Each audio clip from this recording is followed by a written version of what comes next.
എടുത്തു പറയേണ്ട ഒരു കാര്യം എന്ന് പറയുന്നത് ബാബാ സാഹേബ് അംബേദ്കറുടെ അംബേദ്കർ 1920 മുതൽക്ക് തന്നെ സാമൂഹ്യ രംഗത്ത് വന്നിരുന്നു, പ്രവർത്തിച്ചിരുന്നു. അദ്ദേഹം ഭരണഘടനാ നിർമ്മാണ സഭയിൽ ഡ്രാഫ്റ്റിംഗ് കമ്മിറ്റിയുടെ ചെയർമാനായി. അദ്ദേഹമാണ് കോൺസ്റ്റിറ്റ്യൂഷൻ്റെ പ്രവർത്തനത്തിൽ നിർണായകമായ ഒരു പങ്ക് വഹിച്ചത്. ഭരണഘടനാ ശില്പി എന്നാണ് എല്ലാവരും വിശേഷിപ്പിക്കുന്നത്. 1950 ജനുവരി 26 മുതലാണ് ജനാധിപത്യം ഇവിടെ തുടങ്ങിയത്. ഇവിടെ ജനാധിപത്യം വന്നെന്ന് നമ്മൾ വിചാരിക്കുന്നെങ്കിലും മനുസ്മൃതി തന്നെയാണ് നമ്മളെ നിയന്ത്രിക്കുന്നത്. അതതിൻ്റെ മറുവശമാണ്. മനുസ്മൃതി തന്നെയാണ് ഇന്നും നിയന്ത്രിക്കുന്നത്. 75 കൊല്ലമായിട്ടും മനുസ്മൃതി തന്നെയാണ് നമ്മളെ പല കാര്യത്തിലും നിയന്ത്രിക്കുന്നത്. എല്ലാ കാര്യത്തിലും അല്ലെങ്കിലും പല കാര്യത്തിലും നിയന്ത്രിക്കുന്നത്. പക്ഷെ ബാബാ സാഹേബിൻ്റെ ഭരണഘടന വന്നതിന് ശേഷം ജനാധിപത്യത്തിലേക്കുള്ള ഒരു പ്രയാണം ആരംഭിച്ചു. ഈ ജനാധിപത്യ പ്രക്രിയയിൽ നമ്മുടെ രാഷ്ട്രീയ കക്ഷികളും നമ്മുടെ സാമൂഹ്യ പരിഷ്കർത്താക്കളും നമ്മുടെ സാമൂഹ്യ പ്രവർത്തകരും എല്ലാവരും വളരെ സജീവമായി പങ്കെടുത്തിരുന്നു. അതിൻ്റെ ഫലമായിട്ടാണ് ഇന്ന് നമ്മൾ ഈ കുറേ മാറ്റങ്ങൾ വന്നു നമ്മൾ അനുഭവിക്കുന്നത്.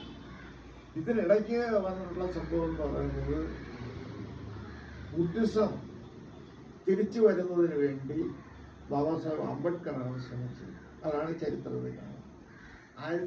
ഇവിടെ നമ്മുടെ കേരളത്തിൽ ബുദ്ധിസം തിരിച്ചു കൊണ്ടുവരുന്നതിന് സഹോദരൻ അയ്യപ്പനും കൃഷ്ണൻ വക്കീലും മഞ്ചേരി രാമയ്യരും ശ്രമിച്ചതായിട്ട് നമ്മൾ ചരിത്രത്തിൽ വായിക്കുന്നുണ്ട് 20-ാം നൂറ്റാണ്ടിൽ.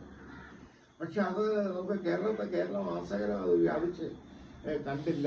പക്ഷെ അതിനൊരു തുടക്കം 20-ാം നൂറ്റാണ്ടിൽ അവർ നടത്തിയത്. പക്ഷെ അതിനുശേഷം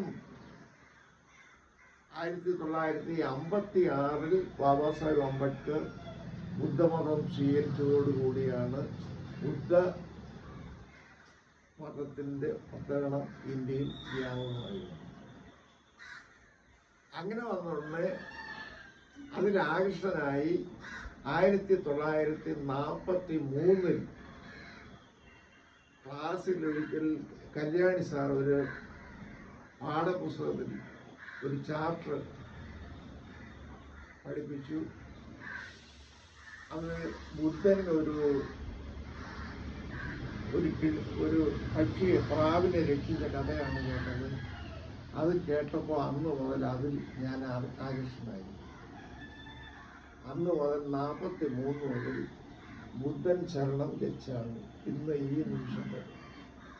അന്ന് പക്ഷേ ബുദ്ധനെ കുറിച്ച് പഠിക്കാൻ യാതൊരു ഭാഗ്യവും ഉണ്ടായിരുന്നില്ല. അന്ന് ഇങ്ങനെ മനസ്സിൽ മാത്രം സൂക്ഷിച്ചിരുന്നു. കുറേയേറെ കാലം കഴിഞ്ഞ് 43 കഴിഞ്ഞ് 56 ആയപ്പോൾ ബാബാ സാഹേബിൻ്റെ മതപരിവർത്തനം വന്നു. 56 ആയപ്പോൾ ഞാൻ തിരുവനന്തപുരത്തെത്തി. 56 മതപരിവർത്തനത്തോടു കൂടി പിന്നെയും ബാബാ സാഹേബിനെ കുറിച്ച് പഠിക്കണമെന്നും ബുദ്ധനെ കുറിച്ച് പഠിക്കണമെന്നും തോന്നി. പഠിക്കാൻ യാതൊരു മാർഗവും ഉണ്ടായിരുന്നില്ല. കുറേ കാലം കഴിഞ്ഞ് 56 കഴിഞ്ഞു, 56 കഴിഞ്ഞ് 66 കഴിഞ്ഞ് 76 കഴിഞ്ഞ് 86 കഴിഞ്ഞ് 95-ലാണ് ഞാൻ നാഗപ്പൂർ ദീക്ഷാഭൂമിയിൽ. 95-ൽ നാഗപ്പൂർ ദീക്ഷാഭൂമിയിലെത്തി. ദീക്ഷാഭൂമി കണ്ടു. അവിടെ നിന്ന് കുറേയേറെ പുസ്തകങ്ങൾ കളക്ട് ചെയ്യുന്നു. പക്ഷെ ഇതിനിടയ്ക്ക് ഒരു സംഭവം ഉണ്ടായി. 1976 ഏപ്രിൽ 24-ന് ബോംബെ ബാബാ സാഹേബ് അംബേദ്കറുടെ ഭൗതിക അവശിഷ്ടം അടക്കം ചെയ്ത ചൈത്യഭൂമിയിലെത്താനില്ല. അത് 1976 ഏപ്രിൽ 26. അവിടെ വെച്ച് ഞാൻ സ്വയം ബുദ്ധമാർഗം സ്വീകരിച്ചിട്ടാണ് മടങ്ങി തിരുവനന്തപുരത്തേക്ക് വന്നത്. അന്ന് അവിടുത്തെ law college principal Siddhartha law college പ്രിൻസിപ്പലിനെ നേരിട്ട് കാണുകയും അദ്ദേഹം എനിക്ക് ബുദ്ധ ആൻഡ് ഹിസ് ധമ്മ എന്നുള്ള പുസ്തകവും കോളേജിൻ്റെ 10 വർഷത്തെ 10 മാഗസീനുകൾ എൻ്റെ പഠനത്തിന് ആധാരമായി ഉണ്ടായിരുന്നത് മോർലെ സാർ വന്ന ബുദ്ധ ആൻഡ് ഹിസ് ധമ്മ എന്നുള്ള പുസ്തകവും 10 കോളേജ് മാഗസീനുകൾ. അവിടെ നിന്നുമാണ് ഞാൻ ഈ പ്രവർത്തനം സജീവമായി ആരംഭിച്ചത്. അത് 76 കഴിഞ്ഞ് 86 കഴിഞ്ഞ് 96 95 പിന്നെ ദീക്ഷാഭൂമിയിൽ ദീക്ഷാഭൂമിയിൽ 5 കൊല്ലം ഞാൻ തുടർച്ചയായി വിട്ടിരുന്നു. അത് കഴിഞ്ഞിട്ട് 2000 ആണ്ട് 99 നേരെ ഗയ സാരനാഥ് എന്നീ സ്ഥലങ്ങൾ സന്ദർശിച്ചു. അവിടെ ഗയയിലും സാരനാഥിലും പോയി. ദീക്ഷാഭൂമിയിൽ വെച്ച് ബുദ്ധമതം വീണ്ടും സ്വീകരിച്ചു.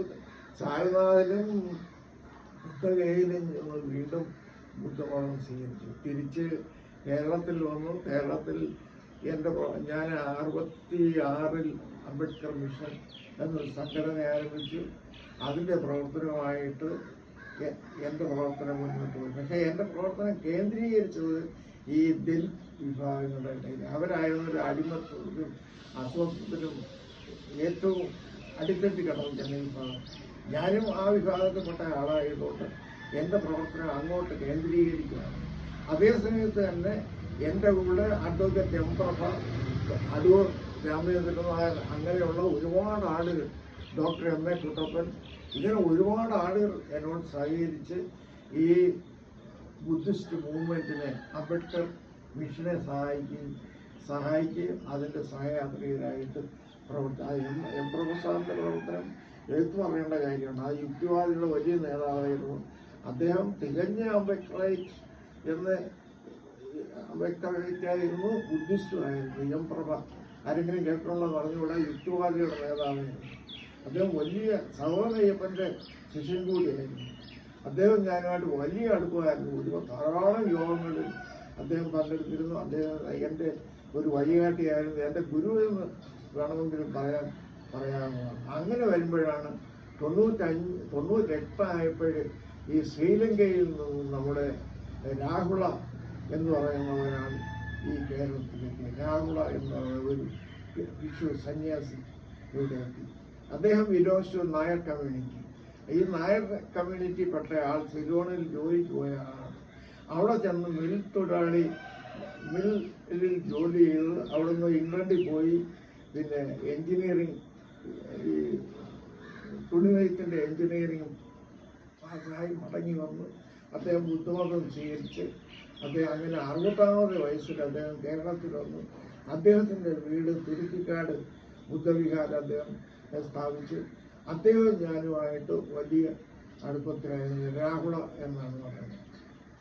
കേരളത്തിലെ രാഹുളയെ പറ്റി ലേഖനങ്ങളൊക്കെ വന്നിട്ടുണ്ട്. എങ്കിലും കേരളീയർക്ക് അറിയാമോ എന്നൂടെ ബിലോങ്സ് ടു നായർ കമ്മ്യൂണിറ്റി. സ്വഭാവം പറഞ്ഞാലേ ആൾക്ക് തിരിച്ചറിയാൻ പറ്റൂ. അതുകൊണ്ട് പറയുന്നു പറഞ്ഞാൽ ആ പ്രത്യേകിച്ച് പിന്നെ ജാതി താല്പര്യം എനിക്ക് no caste, no religion, no god എന്നാണ് അംബേദ്കർ പറഞ്ഞിട്ടുള്ളത്, പഠിപ്പിച്ചിട്ടുള്ളത്. ബോർലേ സാറും അത് തന്നെയാണ് എന്നോട് പറഞ്ഞത്. No caste, no religion, no god എന്നാണ്. സഹോദരൻ അയ്യപ്പനും അത് തന്നെയാണ് പറഞ്ഞത്. എന്തു പറഞ്ഞു? ജാതി വേണ്ട, മതം വേണ്ട, ദൈവം വേണ്ട എന്നാണ് സഹോദരൻ അയ്യപ്പനും വേണ്ടത്. ഇതില്ലാതെ തന്നെ ലോകത്ത് പ്രവർത്തിച്ച് വിജയിച്ച അനേകമായിട്ട് ഞാൻ ബുദ്ധനും ജൈനനും മാർക്സും ഏംഗൽസും ഇവിടുത്തെ നമ്പൂതിരി, പിന്നെ അങ്ങനെ എത്രയോ ആളുകൾ ഇത് ഈ no caste, no religion, no god എന്നുള്ള വിശ്വാസത്തിൽ പ്രവർത്തിച്ച് എത്രയോ ആളുകൾ വിജയിച്ചിരിക്കുന്നു. അപ്പോൾ നമ്മളെ ഈ ജാതിയിലും മതത്തിലും, മതമെന്ന് പറയുന്നത് ഹിന്ദുമതത്തെയാണ് പ്രത്യേകിച്ച് ഉദ്ദേശിക്കുന്നത്. ആ ഹിന്ദുമതത്തിലും ദൈവത്തിലും വിശ്വസിച്ച് ജീവിച്ച് നമ്മൾ അടിമകളായും അയിത്തക്കാരുമായി മാറുകയായിരുന്നു. അത് മാറണമെങ്കിൽ നമ്മുടെ വിശ്വാസത്തിനും ഒരു മാറ്റം. നമ്മുടെ വിശ്വാസം മാറുക എന്ന് പറഞ്ഞാൽ ബുദ്ധന്റെ വിശ്വാസത്തിൽ തന്നെ മുന്നോട്ട് പോകണം. ഈ അടുത്ത സമയത്ത് മറ്റ് ഒരു ചെറിയ കാര്യം കൂടെ ഞാൻ സൂചിപ്പിക്കാം. നമ്മുടെ പണ്ടാളത്തിലായിരുന്നു SP നമ്പൂതിരി ലോകം ഇങ്ങനെ ചുറ്റി വന്ന് ഇറ്റലിയിൽ ചെന്നിരുന്നു. അപ്പോൾ ഇറ്റലിയിൽ ചെന്നുടനെ അവിടെ ഒരു മ്യൂസിയം ഉണ്ട്. ഈ നമ്പൂതിരി ആ മ്യൂസിയത്തിൽ കയറി ആ മ്യൂസിയം എല്ലാം കണ്ട് ഇങ്ങനെ വെളിയിലിറങ്ങിയപ്പോൾ അവിടെ ഒരു ചെറിയ ഒരു സമ്മേളനം നടക്കുകയായിരുന്നു. അപ്പോൾ ഇദ്ദേഹം ആ സമ്മേളന സ്ഥലത്ത് അവിടെ ചെന്ന് കുറച്ചു നേരം ഇരുന്ന് അവരുടെ സംഭാഷണങ്ങളൊക്കെ കേട്ട് കഴിഞ്ഞിട്ട് അദ്ദേഹം പറഞ്ഞു, എനിക്കും ഒരു ഇതിലൊന്ന് ചില അഭിപ്രായം സൂചിപ്പിക്കാനുണ്ട്, ഒന്ന് പറയട്ടെ എന്ന് ചോദിച്ചു. അപ്പോൾ അതിൻ്റെ സംഘാടകർ പറഞ്ഞു ശരി പറഞ്ഞോളാൻ പറഞ്ഞു. അപ്പോൾ ഇദ്ദേഹം പറഞ്ഞ്, നിങ്ങളിവിടെ കാണിച്ചിരിക്കുന്നത് ലോകത്തിൻ്റെ വിമോചനം ക്രിസ്തുവിൻ്റെ കാലം മുതലാണെന്നാണല്ലോ ഇവിടെ ഈ എക്സിബിഷനിൽ കൂടെ പ്രദർശിപ്പിച്ചിരിക്കുന്നത്. അത് 2000 കൊല്ലമല്ലേ ആയിട്ടുള്ളൂ. എന്നാൽ 2000 കൊല്ലങ്ങൾക്കും 500 കൊല്ലങ്ങൾക്ക് മുമ്പ് തന്നെ ലോകത്തിന് നവോത്ഥാനം നടത്തിയ മറ്റൊരു മഹാനുണ്ടായിരുന്നു. അദ്ദേഹത്തെക്കുറിച്ച് നിങ്ങൾ ആരെങ്കിലും കേട്ടിട്ടുണ്ടോ എന്ന് അവിടെ ഇത്തിരിക്കാരോട് അദ്ദേഹം ചോദിച്ചു. അവരെന്നെ ഇങ്ങനെ കണ്ണും വഴിച്ചിരുന്നു.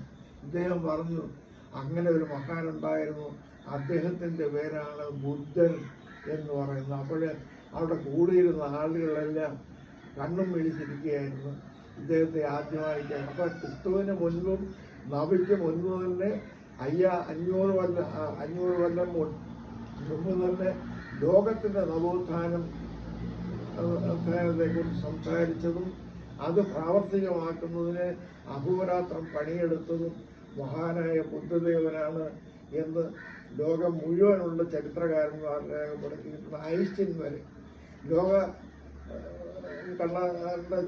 ഗവേഷകരിൽ ഏറ്റവും വലിയ ശാസ്ത്രജ്ഞനാണല്ലോ ഐൻസ്റ്റീൻ പോലും സംഭവിച്ചിട്ടുള്ള കാര്യമാണ്. വിവേകാനന്ദ സ്വാമി പറഞ്ഞത് ഇന്ന് വരെയുള്ള ലോകത്ത് ഉണ്ടായിട്ടുള്ള മനുഷ്യരിൽ ഏറ്റവും ശ്രേഷ്ഠനായ ഒരേ ഒരാൾ ബുദ്ധൻ മാത്രമാണെന്നാണ്. വിവേകാനന്ദനാണെന്ന് പറഞ്ഞു, വേറെ ആരുമല്ല പറഞ്ഞത്, വിവേകാനന്ദനാണെന്ന് പറഞ്ഞത്. അത്ര ഉന്നതനായ ലോകം കണ്ടിട്ടുള്ളതിൽ ഏറ്റവും ഉന്നതനായ ഒരു മഹാനായിരുന്നു ബുദ്ധൻ. ആ ബുദ്ധന്റെ പാത തുടർന്നാൽ മാത്രമേ നമുക്ക് മോചനമുള്ളൂ, ഇന്ത്യക്ക് മോചനമുള്ളൂ, ലോകത്തിന് മോചനമുള്ളൂ എന്നാണ് ബാബാ സാഹേബ് അംബേദ്കർ നമ്മളെ പഠിപ്പിച്ചത്. നമ്മളത് പിന്തുടരണം. നമ്മുടെ സംസ്കാരം അതാണ്, നമ്മുടെ പാരമ്പര്യം അതാണ്, നമ്മുടെ അസ്തിത്വം അതാണ്. ഇത് എത്രമാത്രമാണ് എനിക്ക് സംസാരിക്കാനുള്ളത്. എല്ലാവർക്കും ഈ അംബേദ്കറുടെ മാസാചരണമാണ് ഇപ്പോൾ നമ്മൾ ആചരിച്ചുകൊണ്ടിരിക്കുന്നത്. ഡിസംബർ മുതൽ ഡിസംബർ 30 വരെ മാസാചരണമാണ്. മാസാചരണത്തിൽ നമ്മൾ ആചരിക്കുന്നത് വ്രതാചരണം പ്രധാനമാണ്. വ്രതാചരണത്തിൽ പഞ്ചശീലമാണ് വളരെ പ്രധാനമായിട്ടുള്ളത്. ജീവികളെ കൊന്നുകൂടാ, പ്രകൃതിക്ക് അനുകൂലമായി ജീവിക്കുക, കള്ളം പറയരുത്, മോഷ്ടിക്കരുത്, വ്യഭിചാരം ചെയ്യരുത് എന്ന് പറഞ്ഞാൽ ഒരു സ്ത്രീക്ക് ഒരു പുരുഷൻ. പണ്ട് എയ്ഡ്സ് ഇല്ലായിരുന്നു, ഇപ്പം എയ്ഡ്സിൻ്റെ കാലമാണ്. അന്ന് തന്നെ ഭഗവാൻ ബുദ്ധൻ പറഞ്ഞിരുന്നു ഒരു സ്ത്രീക്ക് ഒരു പുരുഷനെന്ന്. വീണ്ടും അദ്ദേഹം പറഞ്ഞു ലഹരി ഉപയോഗിക്കരുത് എന്ന്. ലഹരി ഉപയോഗിച്ചാൽ നീ ഭ്രാന്തനാകുമെന്നാണ് പറയുന്നത്. ലഹരി ഉപയോഗിക്കരുത്. ഇങ്ങനെയുള്ള ഈ 5 കാര്യങ്ങളാണ് നമ്മുടെ വ്രതത്തിന് ആധാരമായിട്ടുള്ളത്. പഞ്ചശീലം, 5 ശീലങ്ങൾ സ്വായത്തമാക്കിയാൽ നമ്മുടെ ജീവിതം പൂർണ്ണ വിജയത്തിലെത്തും എന്ന കാര്യത്തിൽ യാതൊരു സംശയമില്ല. ഒന്നുകൂടി സൂചിപ്പിക്കാനുള്ളത്, ഒരു പക്ഷിക്ക് 2 ചിറകുണ്ട്, ഒരു നാണയത്തിന് 2 വശങ്ങളുണ്ട്, ഒരു മനുഷ്യന് 2 വശങ്ങളുണ്ട്. ഈ മനുഷ്യന് 2 വശമുള്ളത്, ഒന്ന് ഭൗതികം, ഒന്ന് ആത്മീയം. ഇത് രണ്ടും തുലനം ചെയ്തു പോകണം. ഒരു മനുഷ്യന് 1:1 എന്ന നിലയ്ക്ക് ആത്മീയവും ഭൗതികവും തുലനം ചെയ്തു പോയാൽ തീർച്ചയായും ആ മനുഷ്യന്റെ ജീവിതം പൂർണ്ണമായും എത്തും എന്ന കാര്യത്തിൽ യാതൊരു സംശയമില്ല. പഞ്ചശീലം അനുഷ്ഠിക്കുക, നമ്മുടെ ജീവിതം ആത്മീയമായും ഭൗതികമായും തുലനം ചെയ്ത് മുന്നോട്ട് പോവുക. ഇത്രമാത്രമാണ് ബാബാ സാഹേബിൻ്റെ 68ാം മഹാപരിനിർവാണ ദിനത്തോടനുബന്ധിച്ച് എനിക്ക് പറയാനുള്ളത്. എല്ലാവർക്കും ജയ് ധമ്മ, ജയ് ബൗദ്ധ Bharat. Thank you, sir. Thank you.